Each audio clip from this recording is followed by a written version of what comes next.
Welcome to the Maxwell Leadership Executive Podcast, where our goal is to help you increase your reputation as a leader, increase your ability to influence others, and increase your ability to fully engage your team to deliver remarkable results. Hi, I'm Holley, a Maxwell Leadership facilitator and coach. And I'm Chris Goede, Executive Vice President of Maxwell Leadership. Welcome and thank you for joining. If you're listening to us, you might not be smiling right now, but if you're watching on YouTube, you are probably like, what are those two big old guys sitting next to each other? Well, we are doing this because we have the privilege today. This is part 2. And so let me just stop real quick, because if you missed part 1, you need to go back and listen to that last week. The foundation of really just getting to know Scott Wozniak, our guest today at Maxwell Leadership. We got to hear a little bit about his personal journey, his personal story.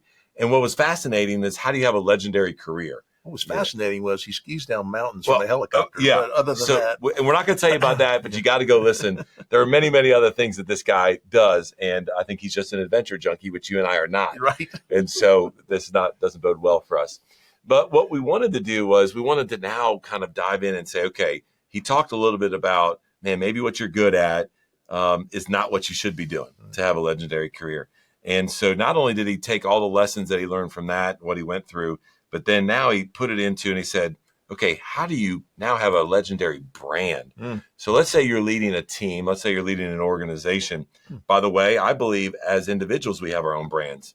And I think my team has a brand. And I think so don't check out on me if you go, I'm in marketing, I'm not in charge of brand. Don't check out on me, because I believe that there's something here for all of us to learn. And so, Scott, thanks for joining us again as we dive into the book, which, by the way, let me just say thank you on behalf of Maxwell Leadership and John Maxwell, allowing us to partner with you and to publish that book. We're going to talk a little bit about this, how to build a legendary brand, the customer experience engine. Talk to us a little bit about that from an overview. Yeah, so I started by working on helping individual leaders. And really quickly, some of those leaders said, well, if you really want to help me build my organization, help me build my company. What are we doing here? And it turns out that some of my high school friends had a really cool opportunity for me. See, I happened to go to high school with the Cathy family that owns this little bitty restaurant chain. I don't know if you guys have heard of this place. It's called Chick-fil-A. They've done a couple Heard things. of it. If they had stock, I would probably own a lot, because that's very expensive in my household. Yeah. That's exactly right. We've helped fund a lot of their activities in my family as well. So the Andrew Cathy, who's the current CEO of Chick-fil-A, and I went to high school together. So good buddies. But back then, 25-ish years ago, I was like, hey, good luck with your little mall restaurant. Hope you guys make it. They're going to make it. They're going to make it. About 15 years ago, I'm doing this consulting and helping people build companies and learning how to learn and all this cool stuff we talked about last time. And the folks at Chick-fil-A said, hey, will you come work with us? So I was visiting my friends and family here in Atlanta, and they're like, wait, talk to us about this new thing you're doing, leadership and strategy. And so long story short, I ended up at a really unique job, which leads directly to the stuff I'm doing now for career and book. They said, listen, we've kind of got the fundamentals figured out. Because I said, I don't know how to run a restaurant. At the time, I'd done none of that. They're like, we've got the basics down. We want to just keep growing, learning how to learn, figure all that stuff out. So here's my job. My title was Organizational Effectiveness Consultant, which is incredibly vague, right? Just make the organization effective. So what I functionally did was they literally said, hey, half your time, just travel the world, go inside the great brands, figure out what they did. How do they do it? How do they operate? What about this? What about that? We'd pick a topic and I'd go find who did it. And I'd get 5 certifications and go work on their teams and join behind the scenes. And the other half of the job was, okay, take all the stuff you're learning, come back to Chick-fil-A and upgrade that part of the company for us. So I had a team. There's a team of us. We would go do this and run around, and man, it was a blast. I got a master's in business. I learned 10 times more doing this job than I did in my degree. Not because my degree wasn't awesome, just What an amazing job. So we learned a lot, and I would say Chick-fil-A grew a lot. I can't claim credit for it, but I say I was in the room while we figured out a lot of this stuff, and I was like, oh, that and that and that.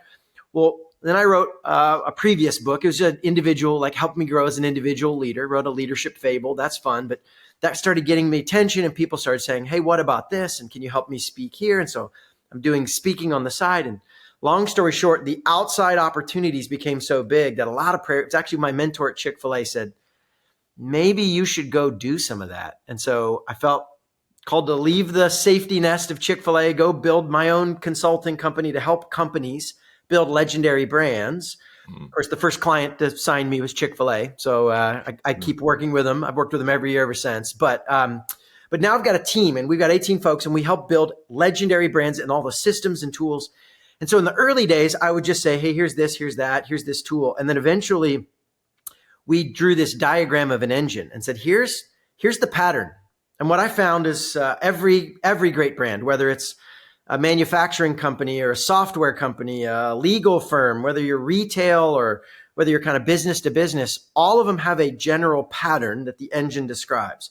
Now, the application gets different, but it was like, oh, look at this universal thread. This is what the greats did to get their unique position where everybody says, man, for example, like in Chick-fil-A, people will say, I want to be the Chick-fil-A of my industry, right? Well, I want to be the Apple of my industry. I want to be whatever the Harley Davidson, the brands that kind of become amazing. There's a pattern. And so that's what we've been doing this training, consulting, helping companies build that for 15 years now. And so, finally wrote the book. Said, let me describe all this. I've been talking about it and doing it and sharing this with clients all over the place. And so we finally turned that into a book that here's the pattern. Here's what the greats do, because it's not magic. It's not luck. It's not, we were in the right place, right time, or we have a special kind of product. There's a pattern. And if you put the right systems in place, you get the same outcome. Hey, podcast listeners. Many of you listening right now would probably love the autonomy that comes with owning your own business or becoming a coach that helps other businesses succeed. Well, we have a phenomenal strategy where you are 100% in control of your own business, earning income on your own terms, and have access to the people, tools, and resources you need to build a thriving leadership development business. When you become a Maxwell Leadership Certified team member, you join a global community of entrepreneurs led by our expert team of mentors and faculty, including John C. Maxwell. You'll also get one of the top leadership certifications in the world next to your name, giving you the boost you need to get started. Visit us online at maxwellleadership.com/join the team to find out more. So the book is The Customer Experience Engine, and this idea that you can replicate what people do, legendary brands. I loved, I've personally been speaking on leading through change recently, and one of the examples I use, when I picked up your book, I was reading, I laughed because one of the examples I've stumbled on recently was I asked people, do you have any Lego blocks around your house? And everybody in the room says, yes, I have Legos. I said, how is that possible in 2023 with all the technology and video games and all this? How is this little plastic block a worldwide phenomena, still growing? It's like bigger than anything else on the planet. And it's plastic. It's a toy. And I thought you called it out in your book. It's part of the legendary brand about how they did that. Tell me more. And they lost their patent on that. I mean, anyone else can make the exact same blocks now, and we'll pay 2 to 3 times amount for Lego plastic than we will for anyone else's plastic. It's remarkable. It's a great story. And I love you called out Chick-fil-A, but one I had to smile was if anybody's traveled much, and in Georgia now we're starting to see it, Buc-ee's is this legendary following. And you called out what would make somebody tattoo the brand name on their body. So Harley Davidson. So a lot goes into how do you have these raving fans, people that follow you to your legendary brand. So can we jump into the components of this engine? I'd like to just maybe get you to talk a little bit about those. I love the first one you start with is the first part of the engine is customer insight. Yeah. And you call it the fuel for the engine. Tell me more about the importance of insights for the customer. Yeah, it all begins with this assumption that I know my customers, right? I mean, oversimplify business or really any organization, right? This engine actually works in nonprofit leaders as well. We don't call it customers, might call it members or patients, but whoever you're serving, here's the basic idea. We provide something that they value enough that they give us their time and money to engage with. So that assumes you know what they care about. Do you really know your customers? And honestly, what we found is most companies don't have customer insight. They have customer data.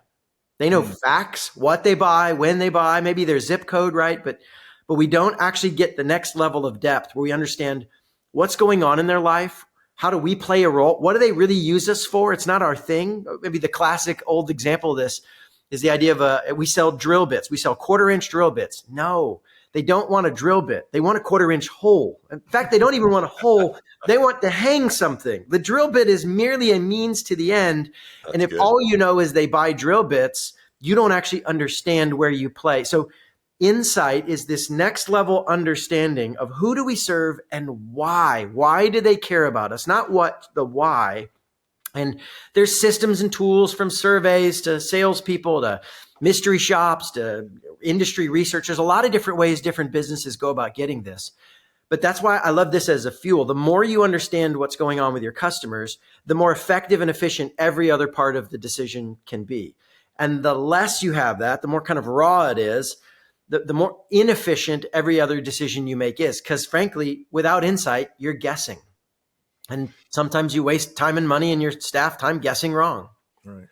You know, we all have an emotional connection to those businesses, positive or negative, right? And oftentimes it really falls for me as I go in to experience something. Like I think about Buc-ee's, right? My son is going to school right now over in Mississippi. And so I get excited every weekend to go visit them, but also I know halfway there's a Buc-ee's and that's where I'm stopping.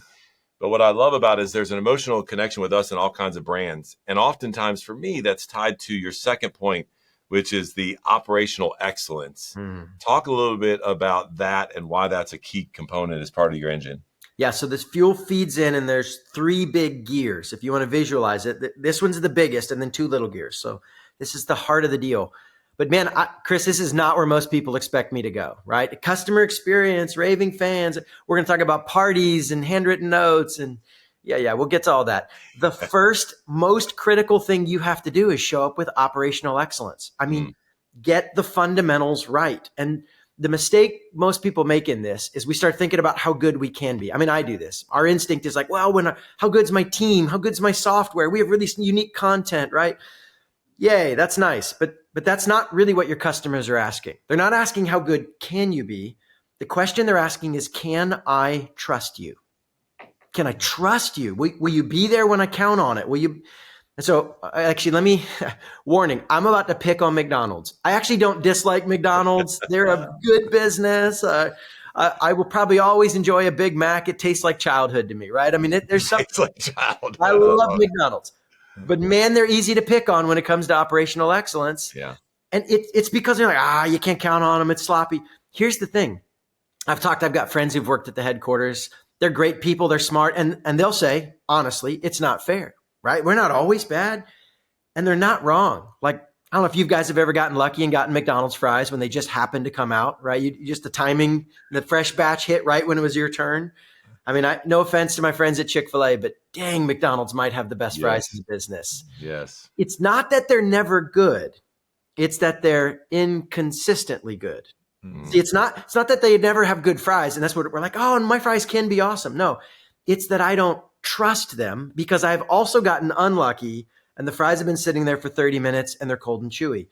So this is the big idea of operational excellence. This is the hard truth. It's that being inconsistently excellent earns you the same amount of trust as being consistently bad. You don't get partial trust for partial excellence. They either count on you or they don't. And so this is the tragedy of McDonald's is they're not bad even most of the time. I would say the majority of the time, McDonald's is okay, but they're just bad enough that we've lost trust. And because of that, now we think they're all bad. So operational excellence, if you don't get this right, nothing else matters, right? We say this is first in sequence and in priority. Show up with excellence, do the hard work, get the fundamentals down tight. I mean, some of why we love Buc-ee's, right, is because the bathrooms aren't nasty. You can just, that's it, right? They have fancy stuff, but if the bathrooms are nasty, I wouldn't care. And it's like, what do you know? I never have to worry. Their bathrooms are always clean and shining. That alone sets them in a whole new category. We're like, 100%. Those guys, why else would I stop anywhere else? Yeah. I thought that you could get a brisket biscuit was the reason to stop. I mean, that's part of it. But the wife says we're going to that bathroom on the road. Okay. Yeah. Which is why there's more than one gear in the engine, Perry. Like I'll tell you. Go ahead. But if the bathrooms were nasty, it didn't matter how good the brisket is, right? Yeah. I mean, that's what the problem is. If the floor is sticky when you walk on it, then you distrust the brisket sandwich.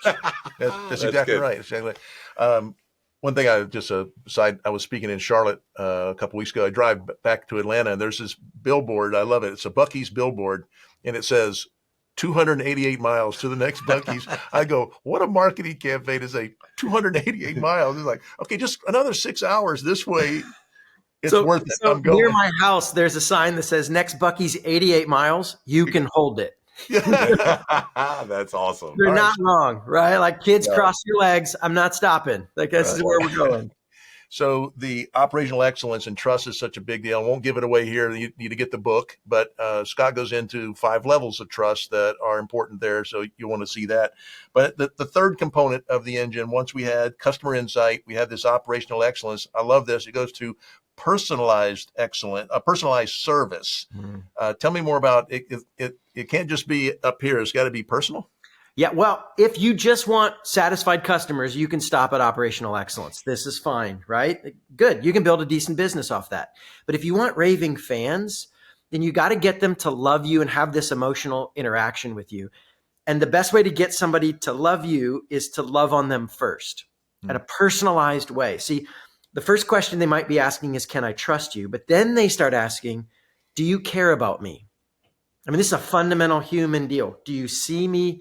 Do I matter as a person to you, or am I just another transaction? So this is a little gear in the diagram. It doesn't take a ton of time and effort. The way we say it is once or twice a year, do 1 or 2 things to say, I see you, I notice you, you matter. And it's got to be personalized. It's got to say, hey, Perry, hey, Chris, right? It's got to have something that meets me specifically. It's communication. Now it changes. You can do high touch things, right? Where I'm sending a personal note or a personal gift. It can be high tech things. I mean, if you're not using a CRM, your customer relationship management stuff, you're missing out on tons of really easy ways to just send little personal notes and messages. And hey, you head up to the beach, and now we put that in the system, and somebody says, hey, Chris, I heard you just went to the beach. These little touches that I see what's going on in your world, you matter to me. Those are super powerful. And so again, the question they're asking is, do you notice me? Do you care about me as a person? What we like to say is, listen, we're all in the people business. Now you might do construction, or you might do, ministry, or you might do education. That's fine. That's your tool. It's just your tool to make people's lives better. It's not the thing. It's the thing we use that bless people on the other end. And so let's not miss that there are real humans that are using our stuff, real humans interacting with us who have a story, who need to be seen. And again, we don't have to be lifetime best friends with everybody all day, every day. But once or twice a year, you do these systematic little touches to say, I see you, I get you, you matter. And man, it can unlock a whole new level of interaction with them. Yes, excuse me, but this really speaks to us on the 5 levels and 5 levels of influence. And John Maxwell's always, there's 3 questions everyone's asking about you. Do you care about me? Can I trust? Are you trying to help me? Do you care about me? And can I trust you? Yeah. And you just hit those and say, as part of your personalized service, it really is about how you connecting with people. So I'm sorry. No, you're good. And I love the overlap and the principles, even just tied to leadership outside of a brand experience, to what Scott's sharing with us. Again, let me go back to what I said something as we started. Our personal brand. It'd be interesting for people to take what Scott's created and say, I was just thinking that. Man, what are the gears, right? And you look at this, and because when I think about, and you talk a lot about this, we talk about people want to, now more than ever, they want to feel seen and they want to feel heard. Yeah. And so anyways, I have all these thoughts going in what Scott's sharing with us about this experience and this personalized service and the interaction with leadership. So anyways, that might be another podcast. When we don't have a guest, you got to create the content. You can figure that out. Hey, I want to go to the fourth thing kind of in this engine that you lay out. And, we talk a lot about, we got to deliver a good product and good service and all kind of good stuff. But then we talk about, you got to have a great customer experience. Those things that people remember, the memorable, moments, whether it is, we're sticking on this Buc-ee's thing, sorry, whether it is a clean bathroom or the fact that, I was there with my nephews a couple weeks ago, and out comes Bucky, and right in the middle of the store, and it's chaos, and they're taking pictures, and they're like, Uncle Chris, get in the picture, and so you create these moments. Talk about the importance of that in this engine, and just give us a little bit of teaser of what you have in the book around this content. Yeah. So if you did everything else but this last part geared, memorable moments, right? They love you, right? You got to know them. You showed up with trust and excellence. You made them feel seen and heard. But there's a difference between loving fans and raving fans. Just because they love you doesn't mean they're going to talk about you. And this might be the most valuable business part of it or mission part of it. Is when your people bring you more people who bring you more people. Like that's exponential growth, right? So this is about how to activate people that love you. So if you just skip to this and don't do the first part, it's not going to do you any good. But if you've already shown up and they love you, then what you do is you create a memorable moment. And what makes a moment memorable? It's got a story. People don't tell facts, they tell stories. So something that pops, some little event or activity that gives them a chance to talk about it. And this is the key insight. The mistake most businesses make here is they try to tell a story about how awesome the business is. Right? We want to be the hero of the story. The metaphor I'm going to use is Star Wars because maybe I'm into crazy heli-skiing, see last week, right? But I'm also a bit of a nerd. So I want to be a Jedi, right? I might have a Jedi robe and lightsaber in the closet for the kids, right? It's for the kids. So I keep wanting to make a story about how I'm Luke Skywalker, right? I'm the hero. Young Luke, not depressed, deadbeat dad, old Luke. They wrecked that guy. Okay, so I'm Luke, I'm Rey, I'm a Jedi, and they might even believe I'm a Jedi, but they don't want to tell people about me. They don't want to tell my story. They want to tell their story. The mistake is to make you the hero of the story. Instead, make your customers the hero of this memorable moment. Now, we need to be in the story to kind of get some value out of it and float. So we play, instead of Luke, we play Yoda. We're the mentor. We're the guide that helps our customer realize you are pretty stinking awesome. And so you find a way, this is where customer insight comes back, right? What do your customers actually want to be like? What do they dream of? What do they value in their life? Find a way to give them a chance to feel like that. And your brand becomes an excuse to prove to yourself and the world, I really am this kind of person. Harley Davidson, right? When they tattoo your logo on your body, you might have raving fans. That's a little clue. So like, what do the guys love about Harley? They got to have operational excellence. They got to have a personal touch. It's all custom jobs. There's no standard Harley. But really, the guys who go nuts, have the jackets and do all that stuff, it's because how they feel when they're on the bike. And the research would say they feel wild, dangerous, and free, right? Like it's not the bike, it's I'm awesome. Not just the bike's awesome. Listen, the rest of you guys might be domesticated, but I'm still a bad mamba jamba, right? Like that's the feeling. But you, Chick-fil-A, totally not about wild and dangerous. Chick-fil-A's focus is, man, I'm a good parent. They do daddy-daughter date nights and mother-son deals and it's like, man, I'm the kind of dad who would take his daughter to cool events. I mean, pictures of me and my girl, like that's the Apple does their ethos. This is my language, not theirs, but it's all about, listen, I'm not a jerk about it, but I'm a little more creative and cool than everyone else, right? Like you mainstream boring folks, but I'm the cool guy. I mean, think about their commercials. It's not about how cool our product is. Their product is just in the background as a way to prove I'm one of the creatives, right? The 1984 famous commercial. Or do you remember the old, like, two people standing up and you'd have one guy who says, I'm Mac, and he's all cool and young kid, right? And then some old dude who's overweight in a bad suit, I'm PC. And we're all like, I'm the cool kid.